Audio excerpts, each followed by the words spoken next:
Εδώ που κάθε σοκάκι έχει να σου διηγηθεί και μια ιστορία, κάθε στενό και μια σφιχτή αγκαλιά, κάθε πλακόστρωτο και ένα στραβοπάτημα. Εδώ που μια μέρα για κάποιους ξεκίνησαν όλα και για κάποιους άλλους δεν έχουν καν αρχίσει. Εδώ θα τα λέμε, στο Celebrity Moments, γιατί η ζωή, για όλους μας, είναι στιγμές.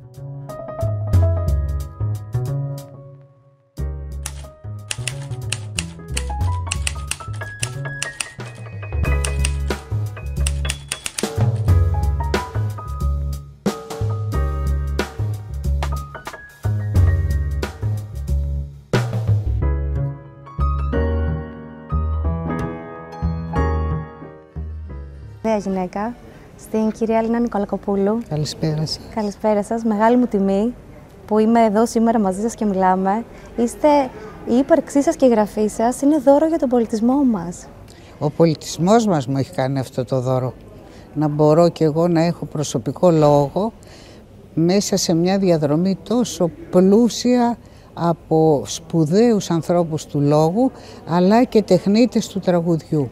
Δηλαδή, εγώ με το που γεννήθηκα είχα στη διάθεσή μου ένα απέραντο λιβάδι γεμάτο ωραία λουλούδια. Οπότε έχω τη χαρά, επειδή τα αγάπησα όλα αυτά, πριν αρχίσω εγώ να γράφω, τα τραγούδαγα, τα χόρευα αυτά τα τραγούδια, οπότε όταν ήρθε η ώρα μου να πω τα δικά μου, βρήκα έναν τρόπο να προσφέρω κι εγώ κάτι σε αυτή τη μεγάλη αλυσίδα που είναι το ελληνικό τραγούδι.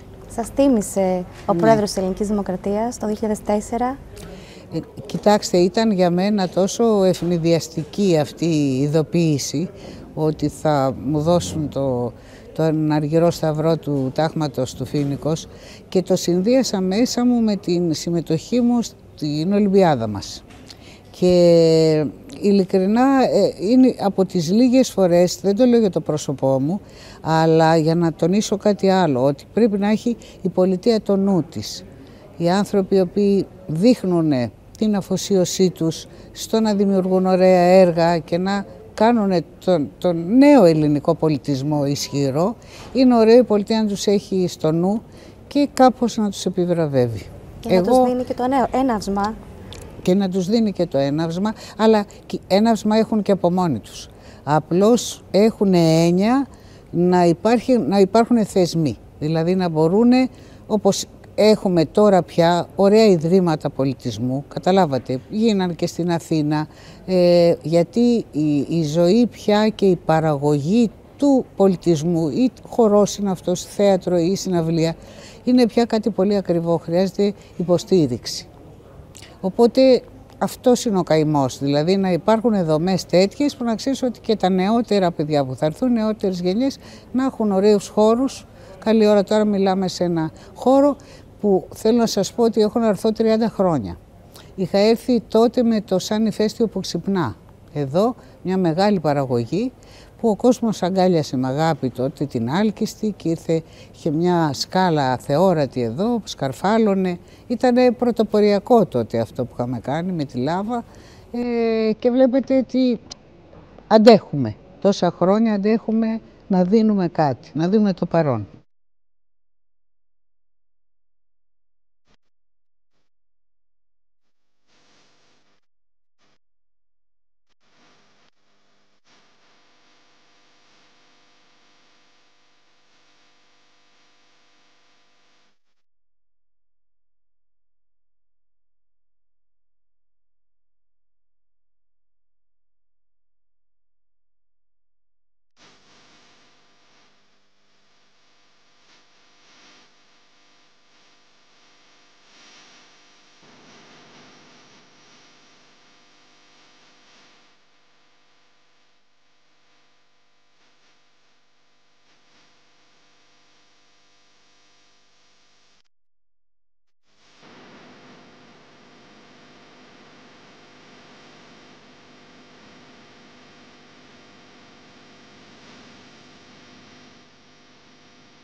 Και είναι πραγματικά αξιοθαύμαστο πως τόσα χρόνια έχετε την ποιότητα, είστε εμπορικοί και ταυτόχρονα διαχρονικοί. Αυτό πώς το κάνετε? Να σας πω, νομίζω, πέρα από το ότι είναι το τι νου έχει κανείς, γιατί χρειάζεται και στρατηγική στα πράγματα. Ποια ώρα να κάνεις το τόλμημα, ποια ώρα να σταθείς πίσω, να κοιτάξεις με ποιους μπορείς να συνοδοιπορήσεις, ποια στιγμή μπορεί να μην σου αρέσει, ας πούμε, η πραγματικότητα εκείνη την ώρα και πρέπει να τραβηχτείς πίσω, να ξανασκεφτείς. Αλλά κυρίως πιστεύω, επειδή από τη νεαρή μου ηλικία αισθανόμουν ότι αγαπάω τον κόσμο, αγαπάω τη ζωή μας, αγαπάω το μαζί, αγαπάω αυτό που μου είχε προσφέρει ο τόπος, μέσα από, κυρίως για μένα ήταν οι μουσικές, τα τραγούδια, αλλά και ο κινηματογράφος, δηλαδή η λογοτεχνία. Άρα έπαιρνα από παντού στοιχεία, ομορφιά, προσπαθούσα να καλλιεργήσω κι εγώ τον εαυτό μου συνεχώς και να έχω ανοιχτές τις χερές μου για το πού πάει η ζωή. Γιατί το τραγούδι είναι κάτι ζωντανό. Δεν είναι ότι είναι ένας τρόπος, μια συνταγή. Το τραγούδι αλλάζει μαζί με τη ζωή. Αλλάζει η κοινωνία, αλλάζει και το τραγούδι. Άρα ο άνθρωπος που θα γράψει τα λόγια, αυτός που θα τα ερμηνεύσει και αυτός που θα γράψει τη μουσική, πρέπει να παρακολουθεί το πού είναι η καρδιά μας τώρα, τι είναι οι ανάγκες μας, οι αγωνίες μας, το κέφι μας.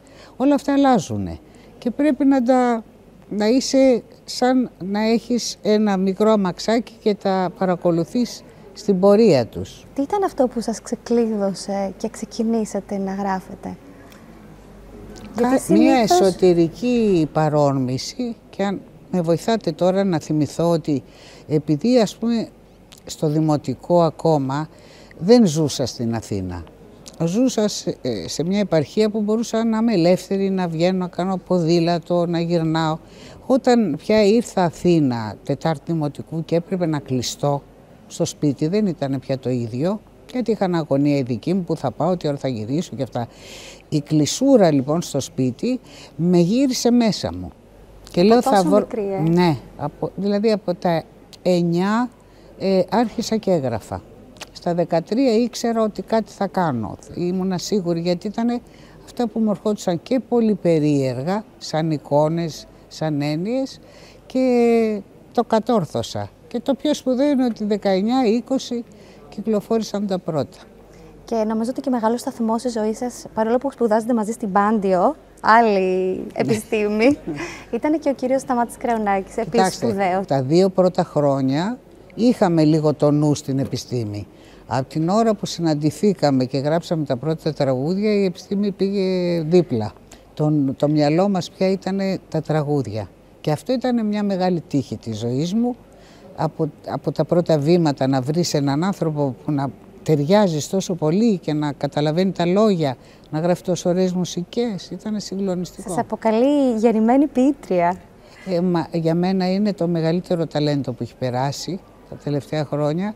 Οι μελωδίες του είναι αβίαστες, ο κόσμος τις αγαπάει, αλλά τελικά αγαπάει και όλο του τον τρόπο. Που τραγουδάει, που γελάει, ξέρω εγώ, δηλαδή έγινε ένα πρόσωπο που και αυτό έδωσε πολλά και δίνει ακόμα. Τα τραγούδια σας έχουν μεταφραστεί σε πάρα πολλές ξένες γλώσσες. Όσα είχαν έναν ήχο που θα μπορούσε, ας πούμε, θα φέρω ένα παράδειγμα, όπως είναι το δυνατά δυνατά, έτσι. Το μια πίστα από φόσφορο, όσα είχαν μια μελωδία και ένα ήχο που μπορούσε να τα ακούσει, ας πούμε, η Σεζέν Αξού, ας πούμε, έχει πει το μια πίστα από φόσφορο, η μεγάλη τραγουδίστρια αυτής της Τουρκίας, αμέσως όταν τα άκουσε από τη Χαρούλα Αλεξίου, ήθελε να το κάνει τουρκικά, ας πούμε, να το πει. Η Μίλβα, η Ιταλίδα τραγουδίστρια, είχε πει τις μελωδίες που κάναμε με το Θάνο Μικρούτσικο στα Ιταλικά.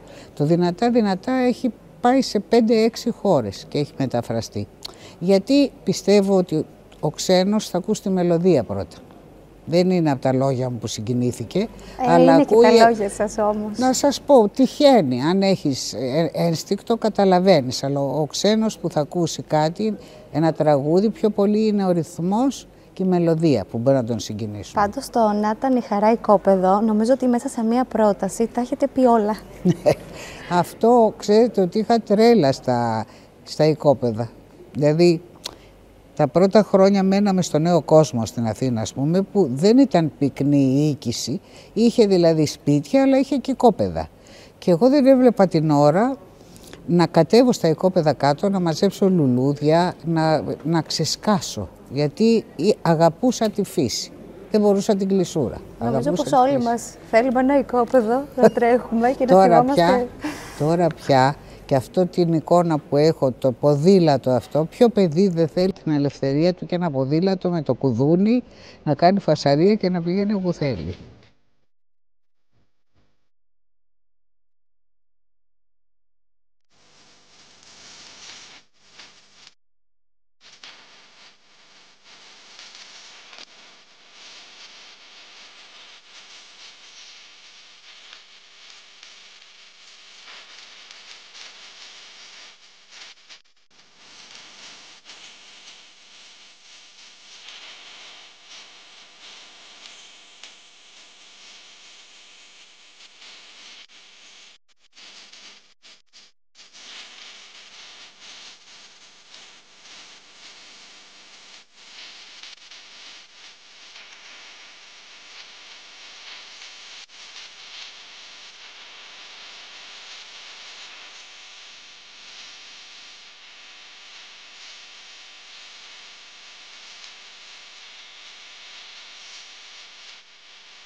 Μέσα από τους στίχους σας καταλαβαίνουμε κάποια πράγματα έτσι που σας έχουν στιγματίσει πολύ και τα φέρετε συνέχεια στην επιφάνεια και το ζούμε και εμείς μαζί σας όλο αυτό. Νομίζω είναι κοινά σε όλους τους ανθρώπους. Αν καταφέρει ο δημιουργός κάτι να εντοπίσει, το οποίο είναι πανανθρώπινη αλήθεια, ο άλλος λέει πού το ξέρεις αυτό, και εγώ έτσι είμαι και εγώ έτσι νιώθω. Το ξέρετε ότι με σταματάνε στον δρόμο και μου λένε μα πού τα ξέρετε αυτά που έχουμε ζήσει εμείς και τα γράφετε.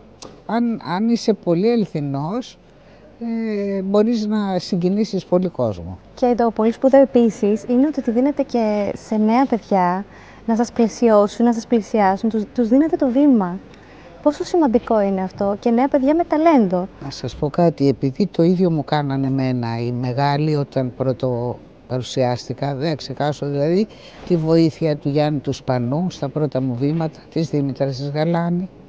Δηλαδή άνθρωποι που ήταν φτασμένοι και σπουδαίοι, με είδανε, μου δώσανε και εμένα τη βοήθεια να πρωτογράψω, να με πρωτοτραγουδήσουν, να με μελοποιήσουν, και είναι τόσο νοπά στη μνήμη μου αυτά που θεωρώ όχι υποχρέωσή μου, χαρά μου μεγάλη να έχω το νου μου στα νέα παιδιά. Τι θα προτείνατε στα νέα παιδιά που προσπαθούν πολύ να μπουν σε αυτό το χώρο?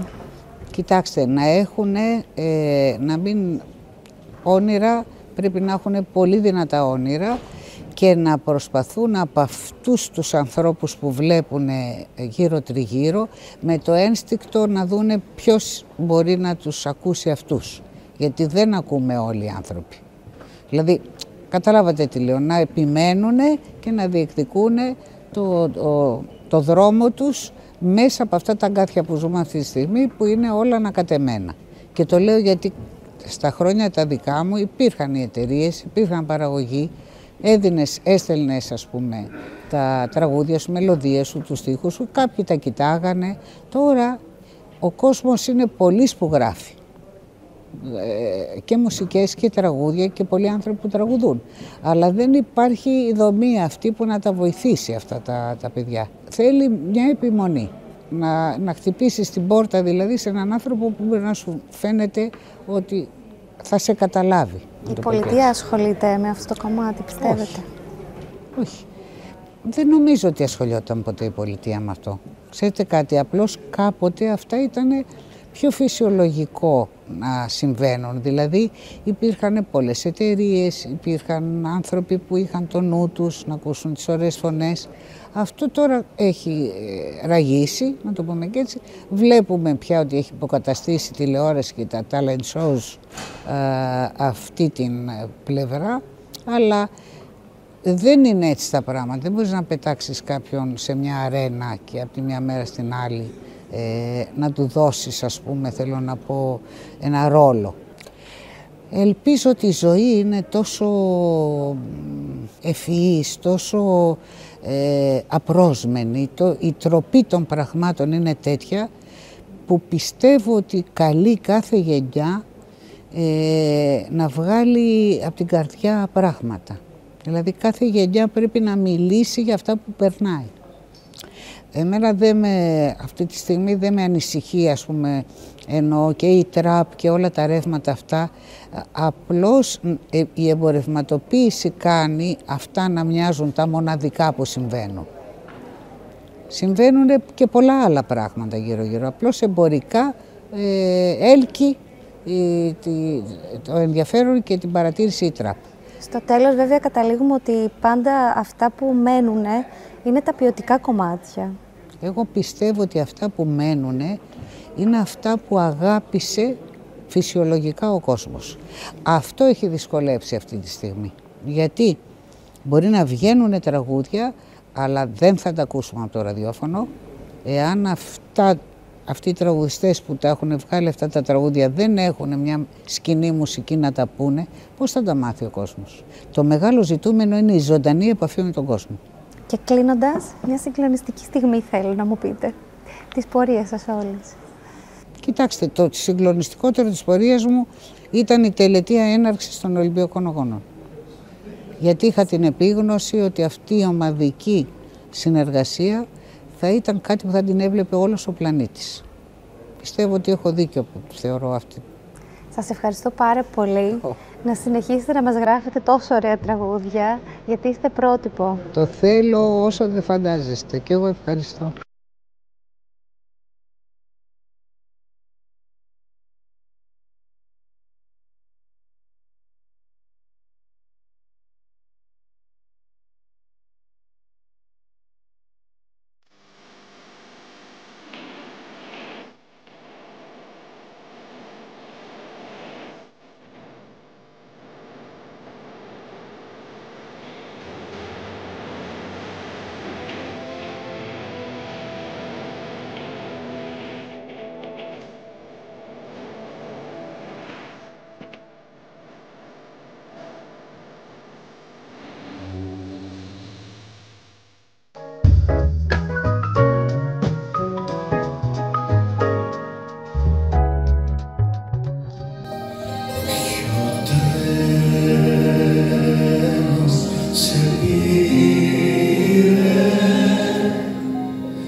Χαίρομαι σήμερα που τραγουδάω για τη σπουδαιότερη σήμερα Ελληνίδα στην Οδό με την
τις βαθύτερες, οι πιο βαθιές αλήθειες μας, δύσκολα μοιραζόμαστε. Περισσότερες φορές πιστεύω ότι έχουμε και λανθασμένη εικόνα για τον εαυτό μας. Χωρίς να είμαι θρησκευόμενος, υπάρχει στην Καινή Διαθήκη το αγάπη των πλησίων σου ως σε αυτόν. Αν το συνειδητοποιήσουμε οι άνθρωποι και το εφαρμόζουμε, έχει αλλάξει όλη η κοινωνία. Δηλαδή, άμα αγαπάω τον εαυτό μου και εγώ αγαπάω εσένα όπως αγαπάω τον εαυτό μου, δεν μπορώ να σου κάνω κακό. Δεν είναι ότι δυσκολευόμαστε πολλές φορές να πούμε τόσο τις αλήθειες μας, όσο είμαστε έτοιμοι να δεχτούμε την αλήθεια του άλλου.